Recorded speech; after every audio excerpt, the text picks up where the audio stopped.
Muchísimas gracias, Este, profesor. Hoy, bueno, lo que no nos conocemos, el tema que vamos a tratar y que ya lo vamos a dejar de pie para que exponga libremente nuestro querido profesor Fernando Romero, es que en efecto él es justamente uno de los creadores, si no es el principal creador de lo que se conoce como la nueva derecha argentina, que es un portal que él tiene donde va difundiendo una serie de noticias, acontecimientos, pero también un espacio de formación donde va subiendo constantemente distintas obras y reseñas de las mismas que permiten que aquellos que escriben a una idea de una nueva derecha tengan un espacio en el cual puedan volcar sus inquietudes y responder a una serie de dudas que son muy comunes, especialmente los más jóvenes.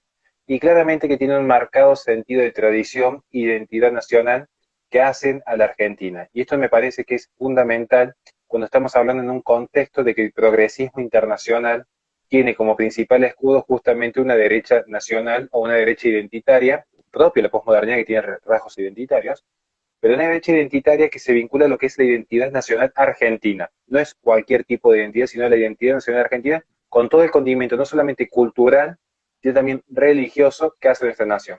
Así que sin más preámbulo, de ahora en adelante la palabra es exclusivamente de nuestro querido profesor, a quien agradecemos de corazón su presencia en este humilde canal. bueno, no, el agradecimiento es mío, Horacio. La verdad que una de las primeras cosas que publiqué en el portal fue un trabajo tuyo con Agustín, de Gramsci a Foucault, me parece que era. Ahora ya debe haber quedado un poco atrasado, pero está dentro del portal. Eh, a ver, lo primero que te quiero decir es que yo no soy el creador de la nueva derecha, sino que en realidad lo que fui viendo a lo largo de estos años es que, a ver, yo empecé a militar en política en el año 83, o sea, debuté con la democracia y empecé militando dentro del nacionalismo católico, al que me siento, o con el que me siento referenciado, incluso el día de hoy.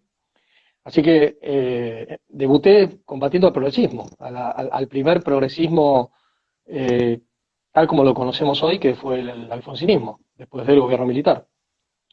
Bueno, lo cierto es que ahora no voy a hacer la historia de qué es lo que pasó del 83 para acá, además supongo que muchos de los que están escuchando la conocen y si no, los animo a que investiguen un poquito porque no se puede entender lo que estamos viviendo sin por lo menos esos orígenes relativamente próximos.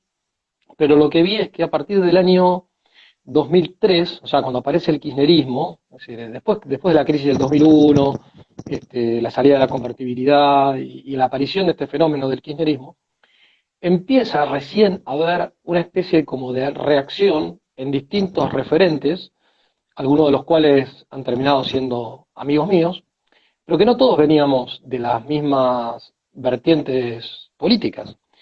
Por nombrarte algunos que vos conocés muy bien, uno de los primeros que apareció fue Nicolás Márquez, combatiendo el relato setentista. Me tocó estar en uno de los congresos de filosofía del derecho y de filosofía política y bioética que organizaba el doctor Héctor Hernández en la Universidad de FASTA en Mar del Plata. Así que le dimos una especie como de apoyo cuando acababa de publicar uno de los primeros libros. Creo que fue en el año 2005, 2006, que con don Enrique Díaz Araujo, bueno, él ahí presentó el libro del setentismo como política de Estado, si no estoy recordando mal. Paralelamente estaba Vicky Villarruel con Afavita primero, bueno, víctimas del terrorismo. Ahí está también un amigo de toda la vida, que es José María Saqueri, que fue profesor mío en el colegio, y bueno, y ahora somos muy amigos. Vivimos en la misma ciudad, en Bellavista. Yo viví muchos años en Rosario, pero bueno, volví en el año 2014 a esta zona. También estaban algunos referentes más veteranos, por ejemplo, los de con Justicia y Concordia, estaba Gerardo Palacio Jardi y Alberto Solanet, también con toda la cuestión de los 70. Empezaba a ya haber más grupos pro vida. A mí me tocó, sí, fundar una agrupación pro vida en Rosario, pero mirá de qué año te voy a hablar, en el año 91. Fui el presidente de Estudiantes por la Vida, sede Rosario, año 91, 92, 93. Yo estaba en la facultad, estaba estudiando Derecho, y ya ahí empecé a militar en el movimiento pro vida. En aquella época me vinculé, por ejemplo, a Jorge Scala, que fue quien publicó casi proféticamente en el año 95, tengo dedicado un libro por él, el libro IPPF, la multinacional de la muerte. O sea, hoy es muy común hablar del Plan Parenthood, incluso está la película esta que muchos han visto con la historia de lo que es Plan Parenthood a través de una película comercial, pero hablar de esto en el año 95 era muy poco conocido. Bueno, lo cierto es que entonces en distintas áreas, bueno, el doctor Héctor Hernández, que es uno de los mejores referentes y de los de más peso, doctor en Derecho, conocido internacionalmente, y que ha escrito de filosofía del derecho, de filosofía política y bioética, pero en los 2000 incursionó más en una crítica al garantismo, sobre todo al garantismo abolicionista, y es tal vez el que más sabe sobre Zaffaroni, ¿sí? Escribió ese libro, Garantismo Abolicionista, que son como 600 páginas más o menos, leyó todo lo que Zaffaroni escribió, desde sus libros más importantes hasta los reportajes de Rolling Stone, por ejemplo, como para poder criticarlo desde todos los frentes. Bueno, entonces eso, a medida que fue avanzando, bueno, el conflicto con el campo, bueno, en fin, eh, yo lo que fui viendo es que estábamos relacionados, ¿sí? Algunos estaban de alguna manera como más vinculados al liberalismo, a algún tipo de liberalismo con un componente conservador importante, otros veníamos del nacionalismo, eh, había incluso también ciertos peronistas ortodoxos, peronistas de derecha, en fin, y que teníamos como elementos en común y también teníamos nuestras diferencias. Pero quizá hasta el año, a nivel mundial, hasta el año 2008, cuando se produce la crisis financiera internacional, no había como referentes de oposición más o menos fuertes a esta avanzada progresista. Había como, por usar una metáfora nada más, ¿no? Como guerrilleros que peleaban en el monte cada uno como podía, ¿sí?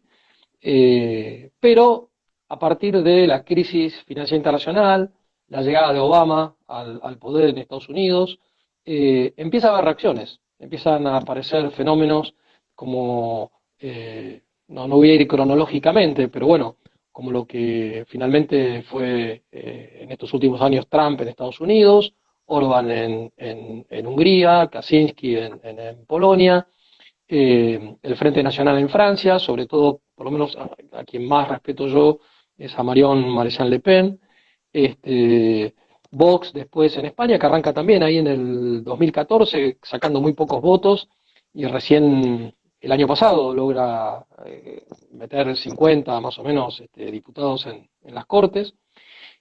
Por supuesto que había eh, otros partidos que tenían existencia previa, por ejemplo en Chile la UDI y Renovación Nacional, pero bueno, como te decía, yo lo que veía es que estábamos como un poco separados y el combate contra el progresismo nos fue de alguna manera uniendo y nos empezamos a enriquecer mutuamente.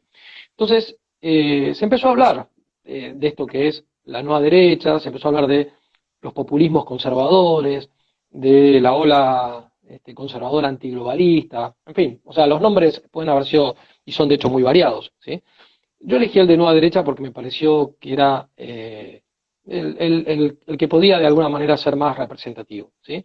Pero sin con esto querer etiquetar. Para mí, nueva derecha, tanto en Argentina como en el mundo, es básicamente una alianza táctica eh, de distintas corrientes que tienen algunos elementos en común y también tienen diferencias, pero esos elementos en común son lo suficientemente fuertes como para poder enfrentar al progresismo y además ponen el listón bastante alto, ¿sí? A pesar de que para cada uno de nosotros a lo mejor es bajo. Te voy a poner un ejemplo. Para un palio libertario, como podría ser Rothbard, que fue el fundador de alguna manera de los paleolibertarios en Estados Unidos, apoyar a Trump hubiera parecido, digamos, en sede académica una contradicción, porque él es anarcocapitalista y Trump es proteccionista en materia económica. Sin embargo, cuando Rothbard decide separarse de los libertarios al estilo Ayn Rand, por ejemplo, a los libertarios libertinos, nihilistas, progresistas, no sé, tienen distintas denominaciones. Creo que la referente más conocida en nuestro caso, amiga o enemiga de Agustín Laje, es Gloria Álvarez, ¿no? Bueno, ¿qué es lo que lleva a que en Estados Unidos alguien como Rothbard y después Lou Rockwell y Hoppe y Thomas Woods y Ron Paul terminen aliados a los paleoconservadores? Bueno, ese es un fenómeno que en realidad no se da con Trump. Es un fenómeno que se da ya en el año 90, 89-90, ¿sí?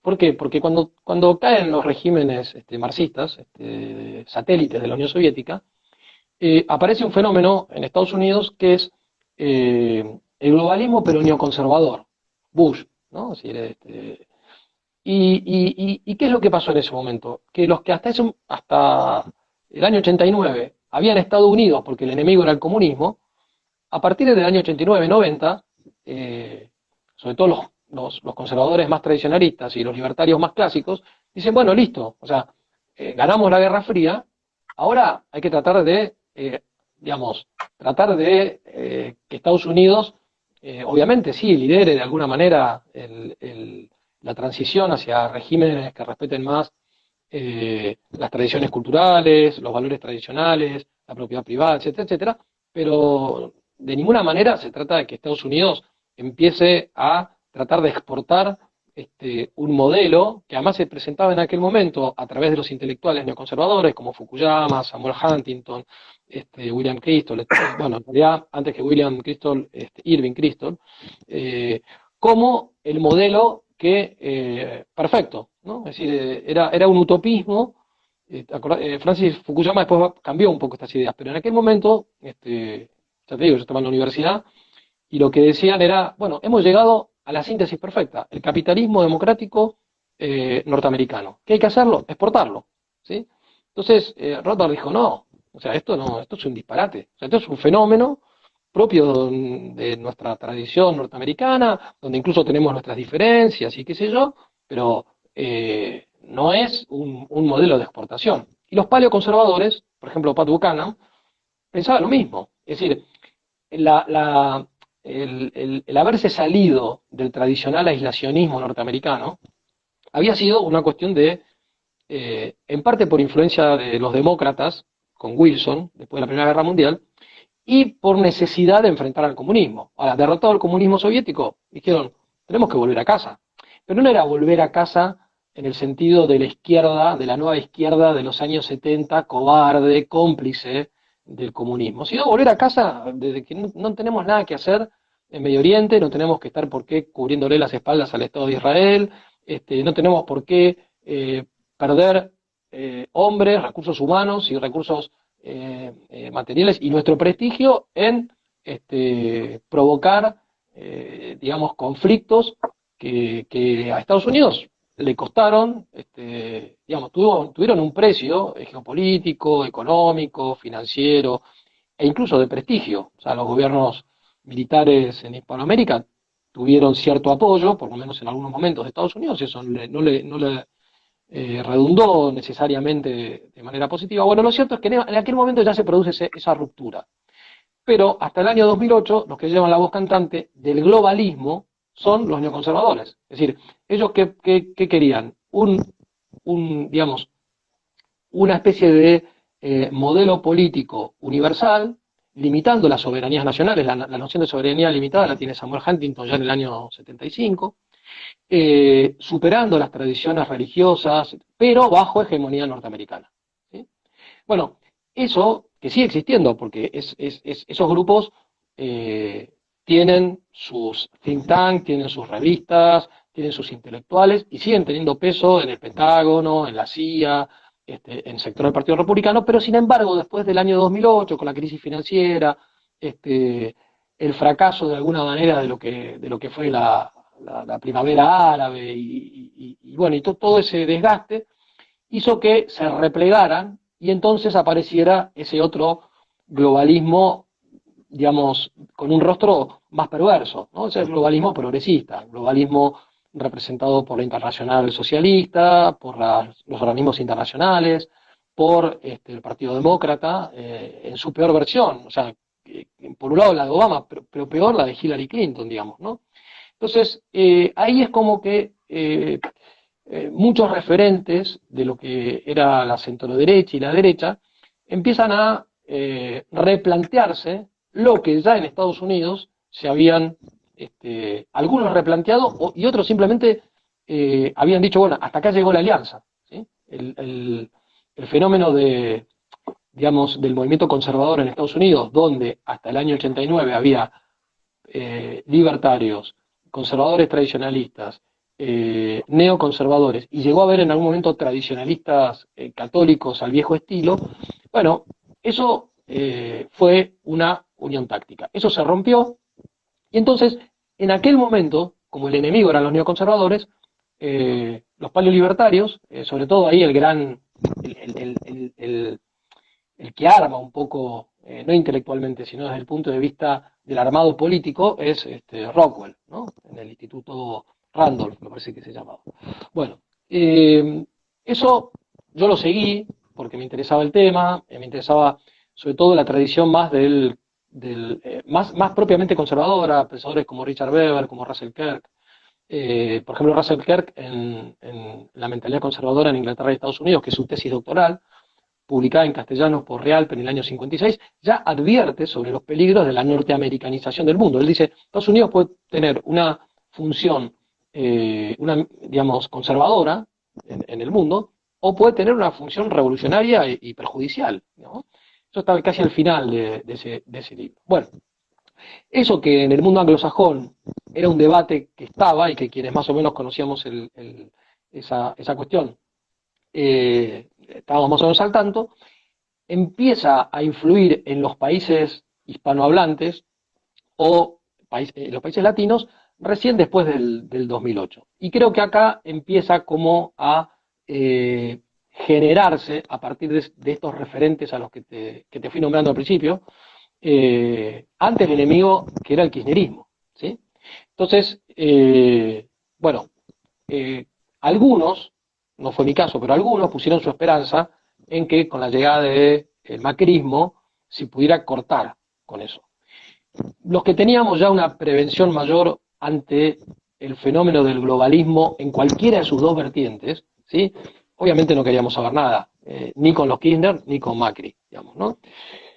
Pero tuvo que avanzar por lo menos 2-3 años, los primeros 2-3 años, el macrismo para que aquí terminara como de consolidarse, por un lado, la desilusión frente a lo que fue Mauricio Macri y fue la alianza de Cambiemos, y la alianza de Cambiemos con lo peor del radicalismo, incluso con los sectores más, con personajes, bueno, digamos, no solamente externos como Durán Barba, sino personajes del Partido Radical, o de lo peor del peronismo, digamos, ¿no? Por poner en un caso Pichetto o el Cotino Sila, digamos, ¿no? Bueno, en fin. Entonces, ahí es cuando empieza, a mí me parece, que mucha gente a seguirlo más a Agustín Laje con el tema de ideología de género, a Nicolás con el tema del relato setentista, porque, a ver, el curro de los derechos humanos, Mauricio Macri había dicho que iba a terminar con eso y no lo terminó. Empieza, además se da la batalla del aborto de una manera muy violenta, ¿sí? Incluso muy violenta para muchos que militaban en Cambiemos, ¿sí? Eso también lo viví porque tengo amigos que gracias a Dios dentro de Cambiemos dieron la lucha en contra del tema del aborto, así como gente que estaba dentro del peronismo y que no era kirchnerista, también lo hizo, digamos, ¿no? Y todos terminamos yendo a las marchas en todo el país. A mí me tocó hacerlo, ya había hecho marchas en Rosario mientras vivía en esa ciudad, tanto en la década del 90, pero sobre todo en los 2000, pero a partir del 2014, 2015, acá en Buenos Aires, pero hasta el 2017 eran marchas de poca gente. Tengo una foto con mi hijo mayor, que ahora tiene 13 años, pero en ese momento era más chico. Creo que había 3 cuadras por Avenida de Mayo, no llegamos a 3 cuadras de personas en la manifestación del año 2017, de fin del 2017 contra el aborto.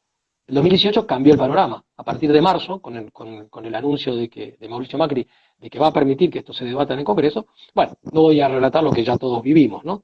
Entonces ahí es cuando conversando con amigos, que algunos estaban en Cambiemos, otros estaban en el peronismo, otros estábamos en la batalla cultural, porque eso es lo que yo elegí cuando decidí empezar a militar en política a los 15 años, pero sobre todo cuando me recibí de abogado y dije, no me voy a dedicar a la abogacía, me voy a dedicar a la educación. Y es lo que hice, ¿sí? O sea, desde los 24 años yo estoy metido en educación secundaria, universitaria. ¿Por qué? Porque yo entendí lo que era la batalla cultural. En el año 84, 85 yo leí a Gramsci y supe por dónde iba esta cuestión. Cosa que muchos descubrieron más tarde, tu caso por una cuestión de generacional, digamos, ¿no? Pero otros que tienen mi edad, porque recién ahora se dieron cuenta que los problemas empezaron cuando, en el año 83, la izquierda empezó a ocupar las universidades, los medios de comunicación, es decir, todo lo que es el mundo académico, los colegios secundarios, etcétera, etcétera. Y los resultados los estamos viendo ahora. Bueno, entonces, ahí en torno al 2018 es cuando yo digo, acá tenemos que aliarnos, ¿sí? Acá hay que hacer lo que hizo, digamos, tomé mucho como ejemplo el modelo norteamericano, ¿sí? Es decir, dije, si Estados Unidos, con 500 años de tradición protestante, y con una fuerte impronta masónica y liberal en el sentido más, si querés, negativo de la palabra, ha logrado generar un movimiento conservador tan fuerte, ¿sí? A ver, porque Trump tiene su personalidad, que todas la conocemos, con sus virtudes y sus defectos y qué sé yo, pero Trump hubiera sido imposible que surgiera sin que antes hubiera todo un ambiente que se fue generando desde el año 45, 50 en adelante, eh, que dio lugar al surgimiento de universidades, de revistas, de centros, de instituciones de think tank, de intelectuales de peso, que por una cuestión circunstancial vieron que la manera era hacerlo a través del Partido Republicano, que en el siglo XIX había sido el partido más eh, liberal, digamos, en el sentido norteamericano, y los conservadores eran el Partido Demócrata. Bueno, la cosa se invirtió en el siglo XX. Bueno, algunos se fueron metiendo por ahí.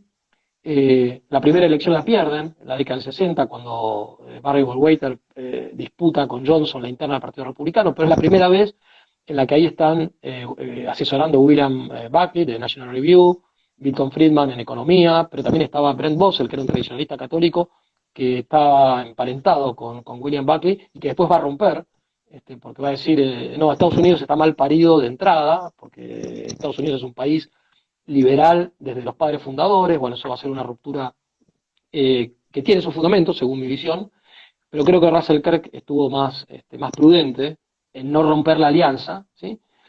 Y donde con Nixon algo, algo logran, pero no demasiado, porque en aquel momento el globalismo ya estaba bastante infiltrado, aparece Kissinger, Rockefeller y todos estos personajes que fundan la trilateral, etcétera, etcétera, y llevan a ese gran fracaso que es la rendición en Vietnam, por ejemplo, pero vuelven al poder con Reagan, ¿sí? Pasa que con Reagan estaban los neoconservadores y los paleoconservadores. Los libertarios, que después van a ser llamados paleolibertarios, y también estaban los otros, ¿no? Los que eran más progres. Entonces, pero yo decía, bueno, a ver, si Estados Unidos en 70 años, ¿no? Del 50 ahora, al 2020, 2019, logró esto, logró que hoy tengamos, el mundo esté en vilo por la elección entre Trump y Biden, el mundo con el cual nosotros tenemos elementos en común, digamos, ¿no? ¿Por qué no lo podemos hacer en nuestros países hispanoamericanos, donde tenemos, como vos decías, elementos identitarios muy marcados? Porque es verdad, sí, hablamos de la Argentina, pero en realidad habría que hablar del mundo hispánico, ¿sí? Porque la Argentina es un fragmento de un todo que se disgregó, ¿sí? No sé si conoces a un intelectual, a un especialista en relaciones internacionales, también un gran amigo, que es Marcelo Ullo. Él, fíjate, mis amigos, ¿no? O sea, si los juntás a Marcelo con Nicolás Márquez, se matan, ¿sí? Porque Marcelo es peronista y Nicolás le salen los pelos de gorila por todos lados. Y lo digo públicamente porque le tengo un gran cariño a Nicolás y se lo he dicho y lo he discutido mucho. Yo no soy peronista, pero le he dicho a veces que bajara un poco el tono de sus críticas, pero bueno, no importa. A lo que iba es que Marcelo dice, ¿qué es Brasil? Brasil es el imperio portugués de América que nunca se dividió y ha pasado por numerosas crisis, pero finalmente hoy es el país líder en lo que es Sudamérica, ¿no? Económicamente, geopolíticamente, etcétera, etcétera. Estados Unidos eran 13 colonias en el Atlántico que se expandieron y hicieron un estado continental. Y nosotros éramos un imperio donde no se ponía el sol, España, eh, lo que hoy es California, Nuevo México, Florida, Texas, o sea, todo lo que pertenecía al imperio español y que pasó a manos norteamericanas, hasta llegar a Tierra del Fuego, o sea, Centroamérica y Sudamérica, incluido Filipinas, incluido Nueva Guinea, ¿sí? Todo eso se fragmenta con ocasión de las independencias. Ahora, sin entrar en un juicio de valor acerca de si estuvieron mal, si estuvieron bien, ese es un debate histórico interesante que se está dando, pero lo importante son los efectos. Los efectos es que ese todo que era el imperio español queda dividido, en el caso en Hispanoamérica, en 20 estados bastante artificiales. ¿Sí? Digo artificiales porque justamente esos elementos identitarios son muy comunes. Decime qué diferencias grandes encontrás entre un entrerriano y un uruguayo, ¿sí? O entre un correntino y un paraguayo, o, en, o cuánto de común hay en la cultura de lo que era el Tucumán en el sentido grande que tenía en la época del Virreinato del Río de la Plata, o sea, que comprendía Córdoba, Salta, Jujuy, La Rioja, Catamarca, es decir, toda esa cultura muy vinculada a Perú, ¿sí? Hoy pensamos en Perú y vemos un país chiquito. Lima era la ciudad de los reyes. No sé si has tenido la oportunidad de estar en Lima, pero este, ahí estaba una de las dos sedes principales del Imperio en América. Uno era en México y el otro era en Lima, ¿sí? Si vos ves Ahí, las ahí construcciones que hay, disculpe, sí, y en ahí, Córdoba, perdón, ¿no? perdón que le Sí. interrumpa justo porque estoy viendo los tiempos que nos quedan 20 minutos y más o menos cuando quedan 20 minutos es cuando por ahí podemos hacer algunas preguntas Bueno, no, no, sobre distintos temas. ahí te voy cerrando la idea. Entonces, creo, yo lo que pensaba es, bueno, tenemos que unirnos, no solamente en Argentina, sino también generar alianzas con los otros países hispanoamericanos que están sufriendo las mismas consecuencias de este globalismo progresista, ¿sí? Y que teniendo tantos elementos en común, podemos unirnos en torno a una plataforma de valores que compartimos. Que son un poco los que yo puse, si vos que entraste en el portal, viste que yo puse Nueva Derecha Argentina y abajo puse lo siguiente, ¿no? Eh, Tradición, derecho natural, soberanía política, república, federalismo y economía social de mercado. ¿Sí? Eh, Dentro de ciertos parámetros, todos defendemos, digo, me refiero, tradicionalistas, nacionalistas católicos, peronistas ortodoxos, liberal conservadores y paleolibertarios. Todos estamos de acuerdo con sus más y con sus menos en que hay que defender la religión, que hay que defender el patriotismo, que hay que defender la familia, que hay que defender la soberanía política, no en el sentido de Baudin, de Hobbes, o sea, la soberanía así, sin límites, que hay un derecho natural, tal vez algunos lo pueden formular mejor esto y otros no tanto, pero todos nos damos cuenta que hay valores que no son negociables, ¿sí? Que no todo puede estar sujeto a la decisión de las mayorías, como se dice, populares o parlamentarias, ¿sí?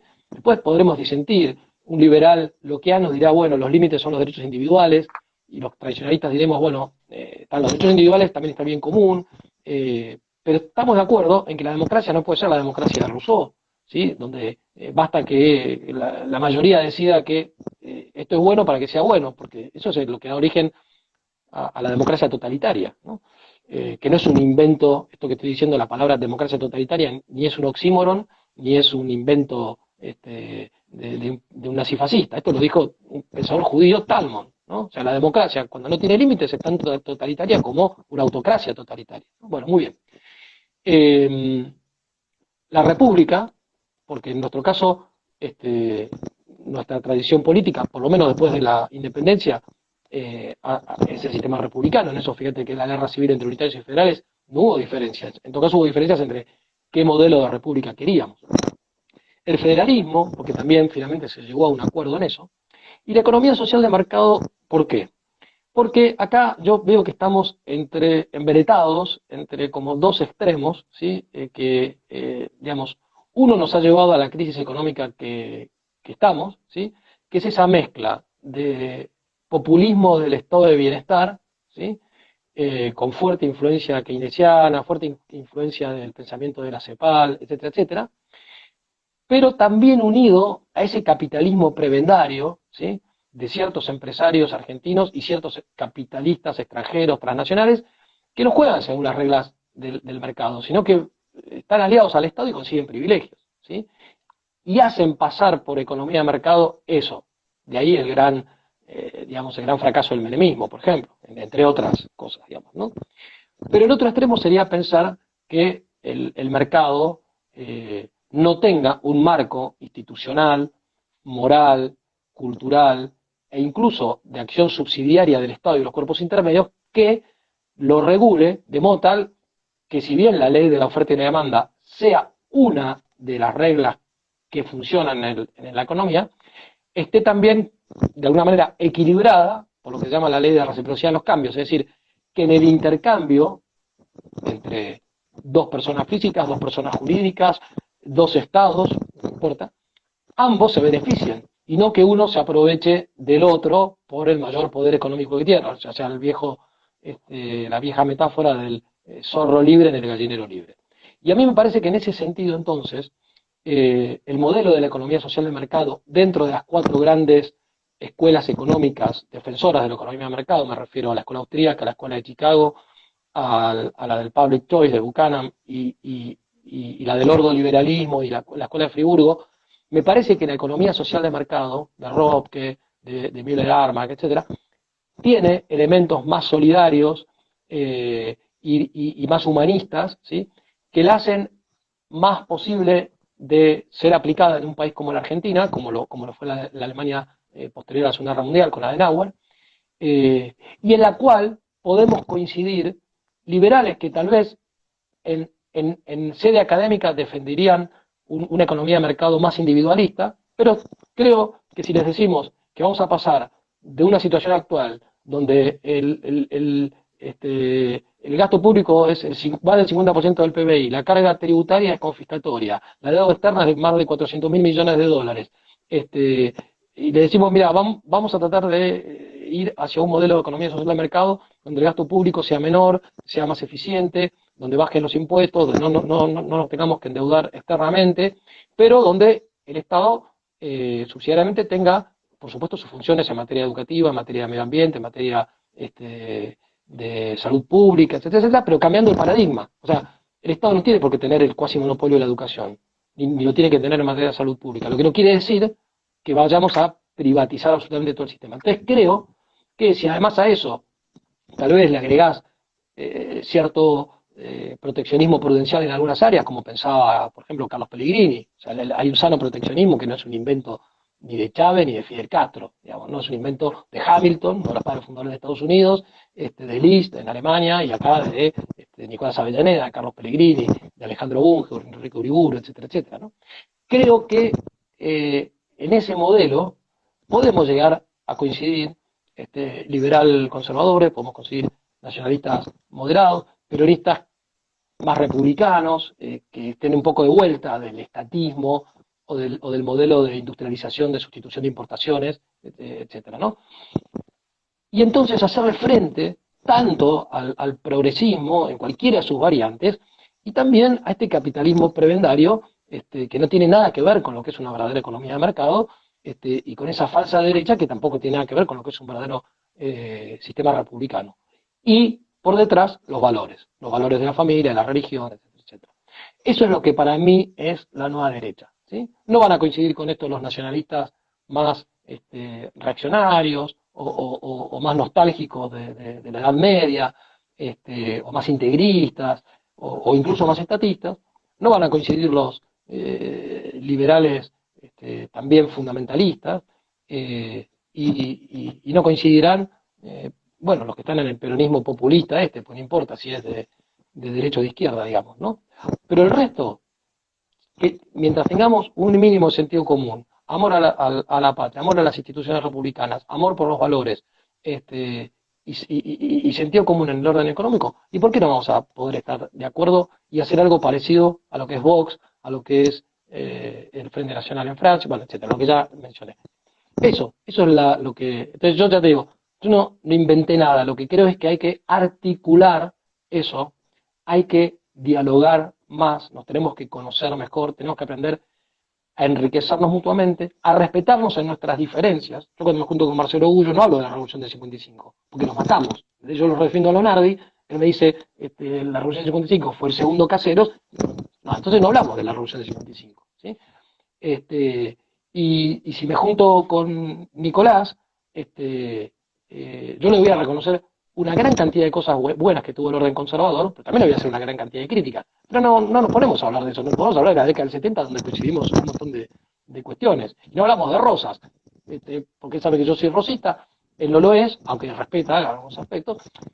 ¿Se entiende? O sea, un diálogo más maduro entre nosotros, donde pongamos en la mesa las cosas que realmente están en juego, y el resto lo dejemos para el debate académico sano, el sano pluralismo que también tiene que haber dentro de esa nueva derecha. Lo de nueva derecha, a algunos le puede no gustar la palabra, la otra vez hicimos un debate con Lucas Carena y Agustín Laje. Ya digo, es una palabra. Algunos me dicen, bueno, a mí no me gusta la palabra derecha. Bueno, no. Yo la tomé de algo que dijo Nicolás, y que después lo tomó Juan José Gómez Centurión, que es uno de los referentes políticos de la nueva derecha política hoy en la Argentina, y es, ¿qué es la derecha o la nueva derecha? La alianza de los liberales que respetan la vida, los valores en general, los nacionalistas que no confunden la nación con el Estado, y los tradicionalistas y conservadores que no confunden el fuego de la tradición con la ceniza. Bueno, hay que aliar a esos tres sectores. Eso es más o menos lo que yo entiendo por nueva derecha. Y como soy sanamente conservador, mucho más no me gusta arriesgar, porque no se trata de, a modo constructivista, desde arriba planificar qué es lo que va a hacer ni un movimiento político, ni un... No, tenemos que ir construyendo de abajo hacia arriba, y no al revés. Si no, seríamos jacobinos. Excelentísimo. Bueno, nos hemos quedado ya sin tiempo porque tenemos justo una hora, así que no llegamos con las preguntas. Y dentro de la próxima ocasión tenemos anotado algunas inquietudes que nos han hecho llegar los seguidores. Pero como siempre es cortesía de la casa, los últimos 5 minutos que nos quedan es para que el invitado pueda realizar cualquier tipo de apreciación, reflexión, mensaje que quiera dejar en 5 minutos y también recomendar todas las redes, páginas y espacios por el cual se lo pueda apoyar y seguir a futuro.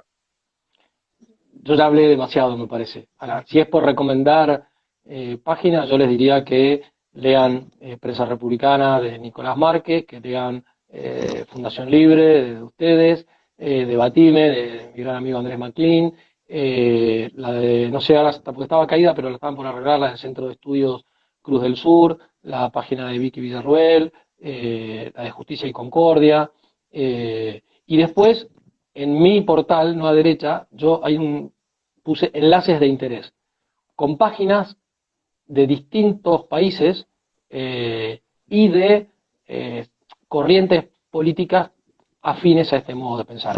Algunas más nacionalistas, algunas más conservadoras, algunas más liberal clásicas, pero ahí están más o menos todas. Hay de casi todos los países hispanoamericanos, de España, de Estados Unidos y también de algunos países de Europa.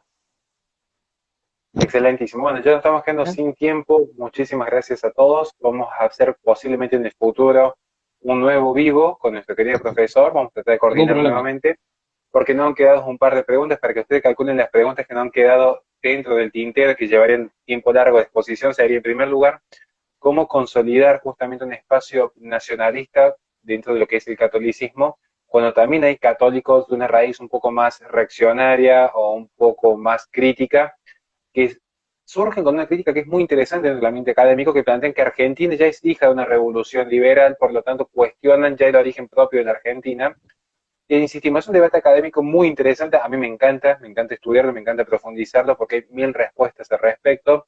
Luego también hay una segunda pregunta muy grande que es ya una pregunta más personal mía, ¿por qué al día de hoy muchas veces se sigue hablando, y yo me hago cargo en gran medida también de cierta cuota de responsabilidad en esto, de Gramsci, cuando en efecto Gramsci fue un marxista que lo único que hizo fue, digamos, cambiar la estrategia discursiva y tratar de poner el foco dentro de lo que era la cultura, pero él siguió siendo un marxista, siguió teniendo un proyecto positivo y siguió entendiendo que la revolución en última instancia era una dialéctica materialista. Hoy, por el contrario, en la posmodernidad es un proyecto negativo en el cual lo que se busca es la destrucción por la destrucción misma, en el cual no hay un proyecto a futuro, como sí lo pudo haber en Gramsci y en tantísimos intelectuales de una izquierda más ortodoxa.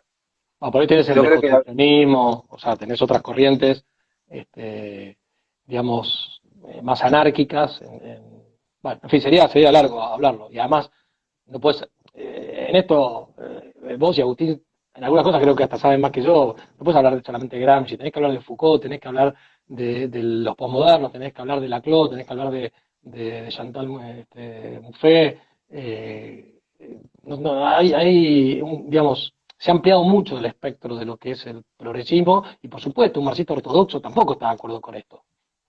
Yo Y es creo que hay más, muchos temas a desarrollar en ese sentido. hasta gente de la izquierda nacional no marxista, tal vez influida por el marxismo, podría llegar a estar de acuerdo en muchas de las cosas que nosotros decimos. No los que están con el kirchnerismo.